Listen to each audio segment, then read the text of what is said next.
الحمد لله رب العالمين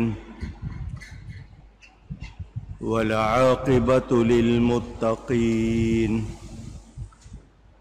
والصلاة والسلام على رسوله سيد المرسلين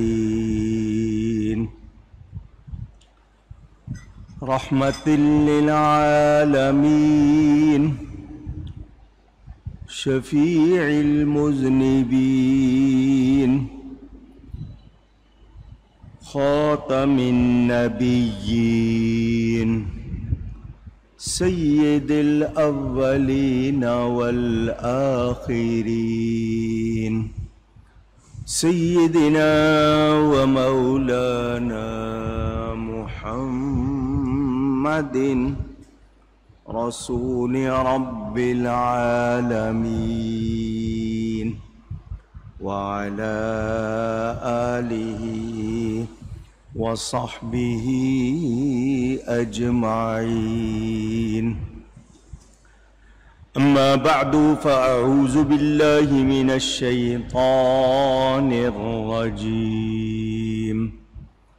بسم الله الرحمن الرحيم.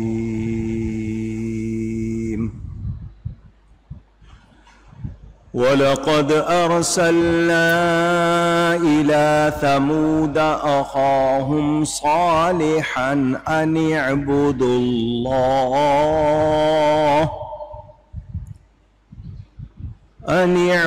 الله فإذا هم فريقان يختصمون. قال يا قوم لم تستعجلون بالسيئة قبل الحسنة لولا تستغفرون الله لعلكم ترحمون. صدق الله العلی العظیم. محبت کے ساتھ ایک مرتبہ دروشی پڑھ لیجئے. اللہم صلی علی سیدنا و مولانا محمد معدن الجود والکرم وآلہ وصحبہ وبارک وسلم. الصلاة والسلام علیک یا رسول اللہ. الصلاة والسلام علیک یا حبیب اللہ.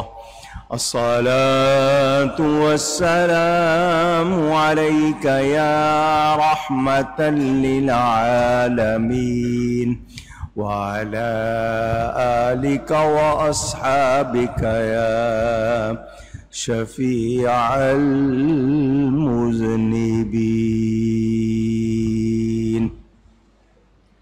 حمد و صلاۃ کے بعد قرآن کریم کی سورۃ النمل کی تفسیر آپ سن رہے ہیں. حضرت سلیمان علیہ السلام کے حوالے سے آپ نے کچھ باتیں سنی، بہت سی باتیں رہ گئیں. حضرت سلیمان علیہ السلام کی سلطنت دیکھ کر اللہ تعالی کی قدرت کا، اس کی شان کا پتہ چلا. مجاز حقیقت کا زینہ ہوتا ہے. ملکہ سبا بلقیس وہ حضرت سلیمان علیہ السلام کے پاس آ کر مسلمان ہوئی، پھر آپ کے نکاح میں آئی. حضرت سلیمان علیہ السلام کے ایک بیٹے اس سے پیدا ہوئے جس کا نام اپنے والد کے نام پر رکھا، لیکن وہ کم سنی میں وفات پا گئے.